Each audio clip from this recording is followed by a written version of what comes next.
if you're match fit, then you can excel. That's the point we're trying to make. If you're in the position to be the best you can be, and achieve peak performance, and aim for 100 foot, then we're moving into the final phase, this excelling. Remember, survival, reset, excel, okay?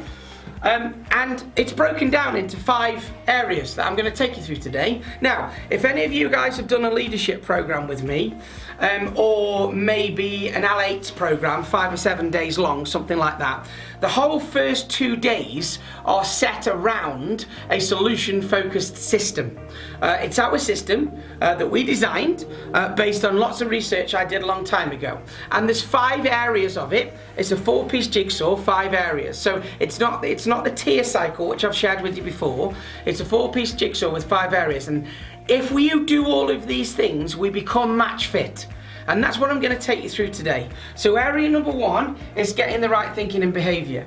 Area number 2 is having the right goals and motivation in place. Area number 3 is generating the right ideas and planning those things in place. Now that particular area is actually going to be looked at in detail on the 11:30 session that I'm doing. I'm going to touch on it today, but the 11:30 session is about innovation to action. So this bit in particular, we've got a full session on at 11:30, creating new ideas that you've not had before and putting them into a plan and taking action on them, okay? However, to bring the system together for you today and being match fit, that's what we need to do. Second to last one is taking action and measuring that. And then finally, responsibility and accountabilities, okay? So those are the 5 areas that make up our solution-focused system. Now, I want to give you a bit of background on this, because it's not just something that I designed because I thought it looked nice. Many years ago, I was part of a research team, and that research team went out and over about 18 months, we went and found 4,000 successful people, and we asked them, long story short, in essence, we asked them what they did to become successful. So what was it? What were your principles? What actions did you take in order to become successful? Now, the way that research was carried out was that we went and interviewed 3 people that we believed were successful.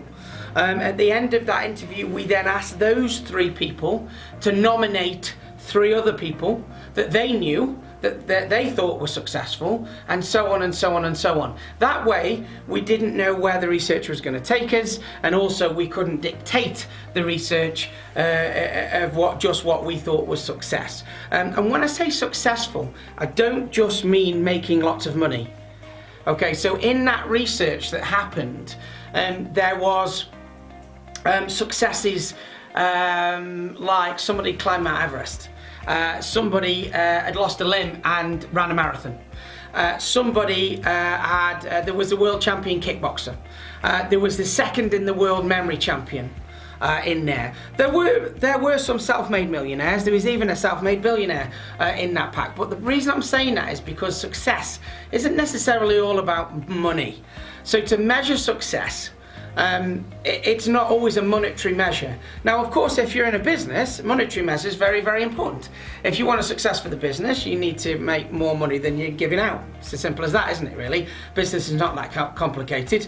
I'm sure Pete will agree on this. You've got to bring money in and spend less, and spend more money in than you spend in, and you make some money at the end. And that's your profit margin. So the point is, the KPIs in business, all productivity, cash, turnover, profit, all very, very important and all needs to be measured. But there are other successes out there as well.